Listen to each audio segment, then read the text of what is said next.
C'era una volta un uomo alto come una montagna, forte come un elefante, buono e semplice come un bambino.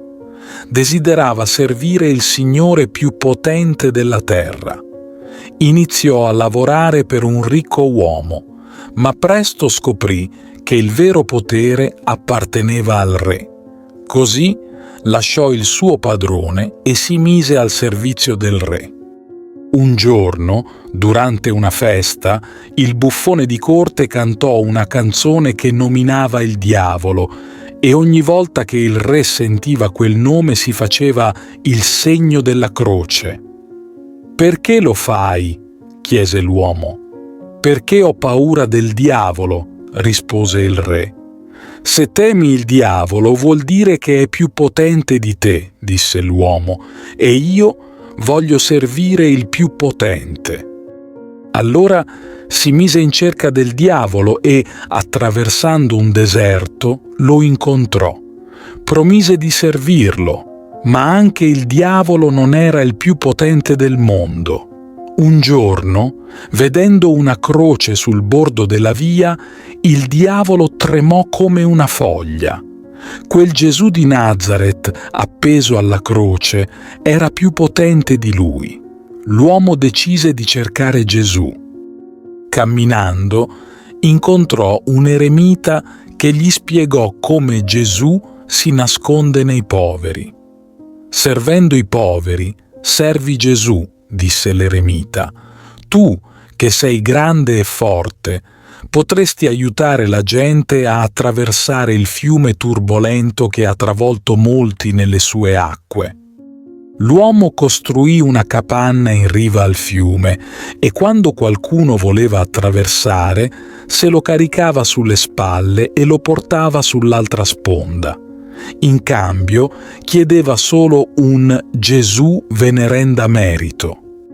Un giorno una vocina chiamò: «Presto, aiutami a attraversare il fiume».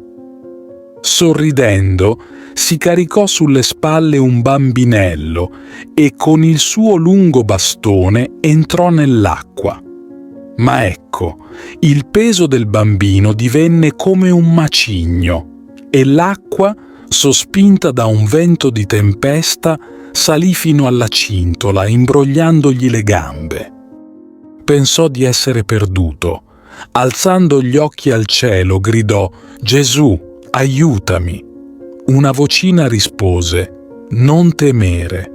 Raggiunta la sponda, il vento si placò e, deposto il bambino a terra, si accasciò esausto. «Eri così pesante che mi sembrava di portare il mondo intero sulle spalle», disse. E il bambino rispose: «Non ti stupire, Cristoforo, perché hai portato non solo il mondo, ma anche colui che il mondo ha creato. Io sono Cristo, tuo Re». E con queste parole il bambino sparì. Da quel giorno Cristoforo andò di città in città, portando conforto ai cristiani perseguitati. Un giorno un soldato gli diede uno schiaffo. «Se non fossi cristiano», disse Cristoforo, «ti vendicherei per questa offesa». Ma così svelò la sua fede e il giorno dopo venne arrestato e portato dal re. Il re ordinò di sacrificare agli dei, ma Cristoforo rifiutò. Il re allora mandò 2 giovani donne per sedurlo, ma finirono per convertirsi. Furioso, il re fece impiccare una delle 2 e decapitare l'altra. Cristoforo, uscito indenne da vari supplizi, fu infine condannato a morte. Prima di morire, disse al re cieco da un occhio: «Domani, quando sarò morto, usa il mio sangue per curare il tuo occhio». Dopo la decapitazione, il re prese del sangue di Cristoforo e, mescolato con del fango, lo applicò sul suo occhio cieco. Miracolosamente, il re riacquistò la vista e si convertì.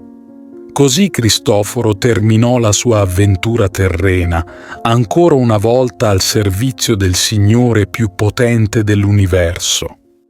Ti invito calorosamente a iscriverti al nostro canale per darci supporto e permetterci di continuare a creare nuovi video che condividono storie ed esperienze ispiratrici.